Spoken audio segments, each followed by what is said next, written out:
All right, get ready to hop in our time machine, because for this deep dive, we're going all the way back to the 90s. Oh, the 90s. But we're not going to be talking about, like, grunge music or dial-up. Right. We're going to be looking at a BBC soap opera called Eldorado. Okay. And it took viewers to sunny Spain.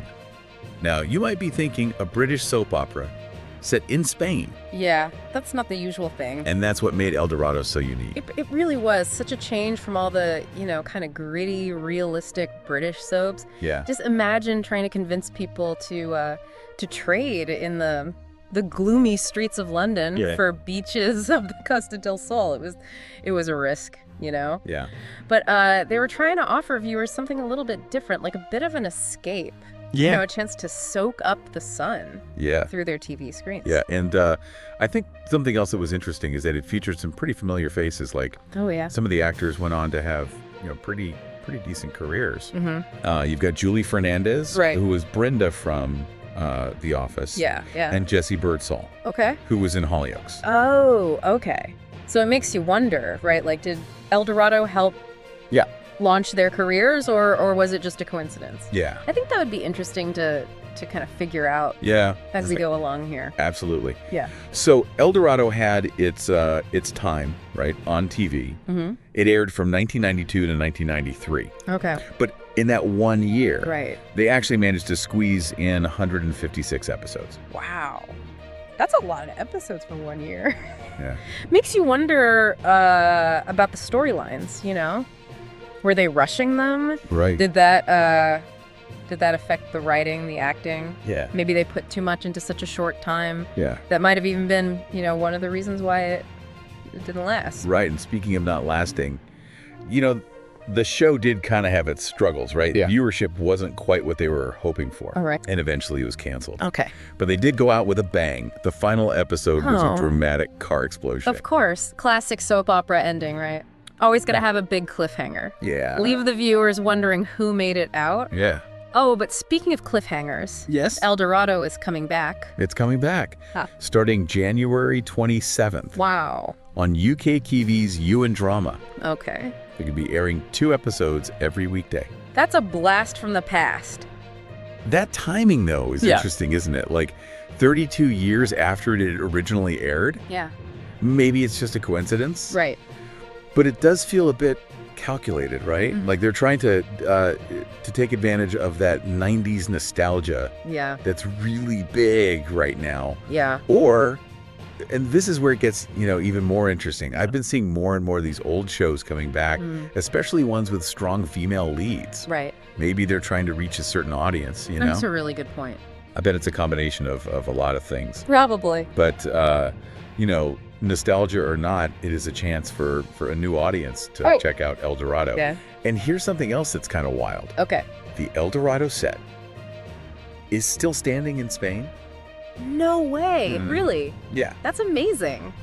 You never hear about sets being kept like that. Yeah. It's like a real monument to the show. Yeah, it is. Pretty cool. Polly Perkins, Okay. who played Trish Valentine on Yeah. the show, she actually went back to visit the set Uh-huh. in 2017. Oh, wow. And she had some really interesting things to say about it. Like what? Well, she described it as being let go to rack and ruin. Oh, that's sad. And she called it a tear and a shame and a waste. There's a real sadness in those words. Yeah. Like, you think about that set, Yeah. once full of life, all that drama happening there, Yeah. and now it's just abandoned, decaying. Yeah. It makes you realize that even the things that seem permanent are only temporary. Makes Yeah. her words even more poignant. Definitely. Can you imagine, like, walking through those deserted streets? Yeah. Like, almost hearing, like, the echoes of the character. By the conversations, Yeah. the laughter. humans. Yeah. It'd be like a ghost town, Yeah. a forgotten piece of television history. Yeah. But that's what makes this revival so interesting, right? Right. The set being there adds a layer of real history. It's like the past is watching over this new version of the show. Absolutely. Yeah. It really makes you think, will people today, like modern audiences, connect with a show that was all about, like, getting away from it all? Right. Because back then, like, Eldorado was like this window into a life that felt different, right? Like different from everyday life. Yeah. But now, now it's so easy to travel. Yeah. We're always seeing, these perfect lives. On social media, it makes you wonder, like, is that escapism still as appealing, Yeah, I think that's a big question for the people making this new version. Like, do they just try to make it like a time capsule? Yeah. Like just a pure nostalgia trip back to the 90s? Right. Or do they try to update it? Right. But then you risk alienating the people who loved the original. Right. Right. It's a tough choice. It is. Maybe there's a way to kind of like find a middle ground, like keep the things that made Eldorado special, like the setting, expat community, but update the stories and the characters so that they speak to people today. Yeah, like find that sweet spot between the nostalgia and being relevant. Yeah. That's the key, and the potential for stories. Like, think about it.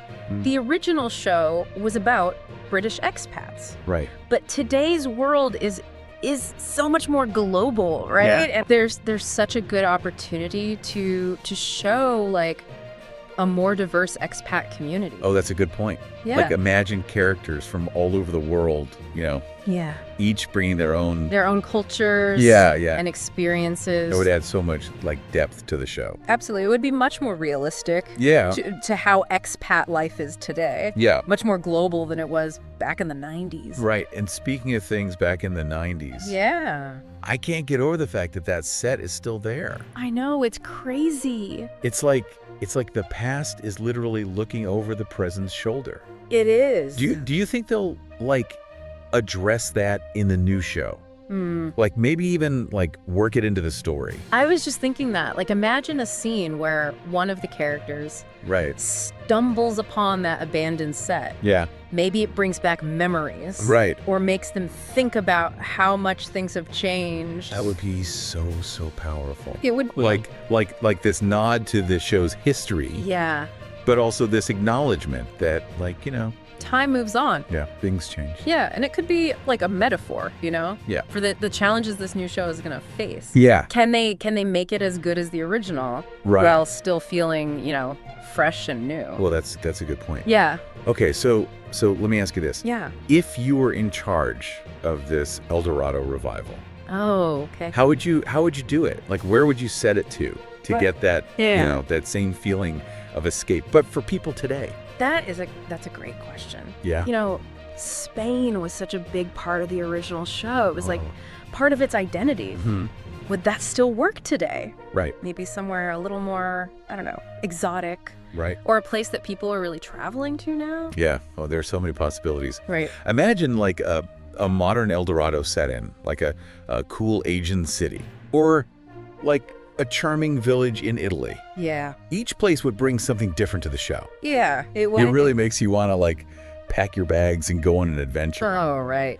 But beyond just the location, how would you like balance paying tribute to the original with creating something, new and exciting for people who might be watching Eldorado for the first time? It's a tough balance. It really is. You wouldn't want to just rehash the old stories. Right. Or make characters that are just copies of the originals. Right. I think that the key is to find ways to bring in elements of the past, maybe through little references or having some familiar faces pop up, but mostly focus on new stories and new characters that reflect the world we live in now. It's like you're trying to build a bridge, right? Yeah. Between the old Eldorado and the new audience. Right. You want to give the fans of the original those little reminders, those touchstones, but also introduce, new viewers to this world. Yeah, and think about how some of those themes from the original show could play out today, like finding your people, your community, figuring out how to live in a different culture, chasing your dreams in a new country. Right. Those ideas are still so relevant. They are. They're timeless. They are. So much has changed since the 90s. Yeah. But those core human things, those experiences, we can all still relate to them. Absolutely, and that's what makes this revival so interesting. It's not just about bringing back a show; it's about seeing how those themes connect with a new generation in a world that's so different now. It's like holding up a mirror to society, isn't it? Yeah. Seeing what's changed, but also noticing those things that connect us all. Right, across time, across cultures. It's a cool experiment. It is, and we get to be a part of it. Yeah, we do. So to kind of wrap up our deep dive into the world of Eldorado, okay, I think we're left with some pretty exciting questions. Will this revival capture that magic of the original? Yeah. Will it find a new audience all these years later? Yeah. And what would your vision for a modern-day Eldorado be? Ooh. We've talked about, the setting, the themes, the characters. What would you keep? Right. What would you change? That's a lot to think about. It is. But that's what makes this so great. Yeah. This revival, it brings back those memories. But it also makes us, get creative. Right. Use our imaginations. Yeah. And makes us think about how we would reimagine this show for today. Like we're all armchair producers. We are. And who knows? Yeah. Maybe someone listening right now will be inspired to create their own escape, Right. Maybe it'll be a TV show. Maybe a book. Yeah. Maybe just a daydream. That's the power of stories, right? Yeah. They take us to different places. Yeah. They inspire us. Sometimes they even make us reimagine the world. Well said. Thanks for joining us on this trip back to the 90s. Yeah, it's been fun. And this exciting look at what might be next for Eldorado. Definitely. We can't wait to see what happens. Me too. All right, that's it for this deep dive. We'll see you next time.